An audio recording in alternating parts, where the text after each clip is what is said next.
তুই take care okay. আর এমনি ভোর হয়ে গেছে, এবার আস্তে আস্তে বাড়ি যাও। আমিও বাড়ি গেলাম। ওকে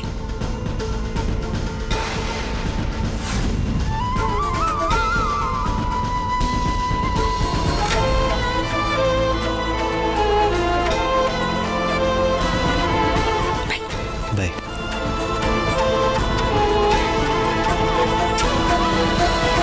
মেনু চলো, রুক্মিণী আমাদের গাড়িটা নিয়ে এসেছে, চলো। এই চাবিটা বোধহয় আমি ভেতরেই ফেলে এসেছি, আমি নিয়ে আসছি তো। না না ঠিক আছে, আমি গিয়ে নিয়ে আসছি। আচ্ছা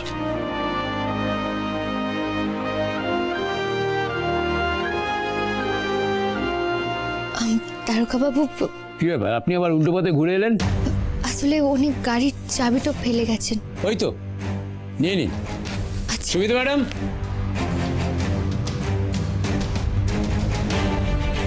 এই যে মেয়েটা আছে ওকে লকআপ থেকে ছেড়ে দিন।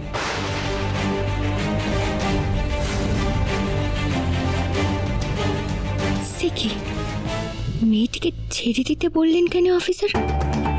এত বড় মিথ্যে কথাটা বললো, সৌরবাবুকে হেনস্থাটা করলো, এভাবে ছাড়া পেয়ে যেতে পারে নাকি?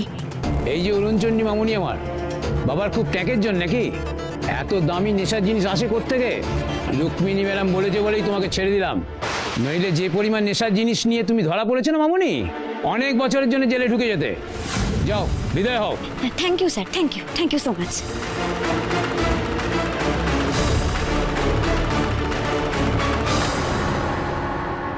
সৌরি বিপির কথায় এত বড় অন্যায় তো করি, ওই মেয়েটা ছাড়া পেয়ে গেল, কিন্তু সৌরি বিপি এমন কাজটা করলেন কেন?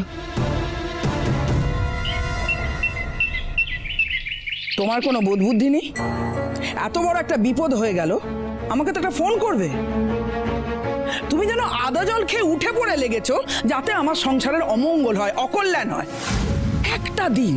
আমি একটা দিন বাড়ির বাইরে আছি, আমার স্বামীকে তুমি এমন মানসিক অত্যাচার করলে যে আরো অসুস্থ হয়ে পড়লো মানুষটা। আর ক্রিস বেটা, তোমার জন্য ক্রিস বেটার গায়ে এত বড় একটা কলঙ্ক লাগতো যদি না রুক্মিণী ঠিক টাইমে এসে পৌঁছতো। মা, তুমি প্লিজ একটুখানি শান্ত হও, এরকম করো না। দেখো, যা যা ঘটেছে সেটা কিন্তু বিনুর একার দোষ নেই। মানে লোকটার স্মৃতি ফেরানোর জন্য বিনু যা যা করেছে সেটা কিন্তু শুধু একা করেনি, আমরা সবাই সাপোর্ট করেছিলাম ওকে। মানে আমি, ঠাম্মি, তারপর কাকিমণি, আমরা সবাই সাপোর্ট করেছিলাম।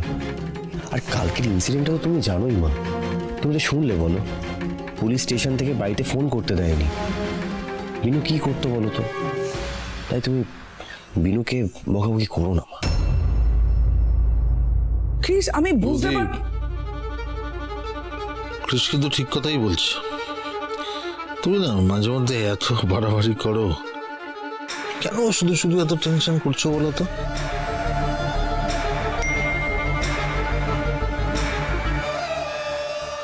ছেলে কিন্তু হাতের বাইরে বেরিয়ে যাচ্ছে বৌদি, অন্যভাবে খেলো। ঠিক আছে, যা আবার হয়ে গেছে ক্রিস, কিন্তু আমাকে একটা কথা দিতে হবে। এরপর থেকে আমাকে না জানিয়ে এরকম কোনো কাজ যেন না করা হয়, ওকে? আসতে পারি মোহিনীমা? আরে আরে চন্দ্রনাথ বাবু, সমীর বাবু, আসুন আসুন আসুন আসুন। নমস্কার ভাই। আসুন আসুন, আমার কি সৌভাগ্য, আজ সকাল সকাল আমার বাড়িতে দুই পুণ্যাত্মার পদধূলি পড়লো। কি যে বলেন মোহিনীমা, আমাদেরই বরং সৌভাগ্য যে সকাল সকাল দেবী দর্শন পেলাম। আপনারা দাঁড়িয়ে কেন? বসুন। কনক, ওনাদের চা জল খাবারের ব্যবস্থা কর। হ্যাঁ বড় বৌদি। না না মোহিনীমা, আমি করে নিয়ে আসছি কেন। না না বৌমা, ব্যস্ত হয়েও না, আসলে আমাদের বেশিক্ষণ কোথাও থাকার অবকাশ নেই। এই নিন মোহিনীমা। এই অনুষ্ঠানে আমন্ত্রণ জানাতেই আপনার কাছে আসা মোহিনীমা, আপনাদের কিন্তু আসতেই হবে। আপনাদের সকলকে কিন্তু আসতেই হবে। বাহ, খুবই ভালো উদ্যোগ, কিন্তু আমার যে সময় হবে না। না না মোহিনীমা, আপনি না হলে আমাদের অনুষ্ঠানই তো ব্যর্থ।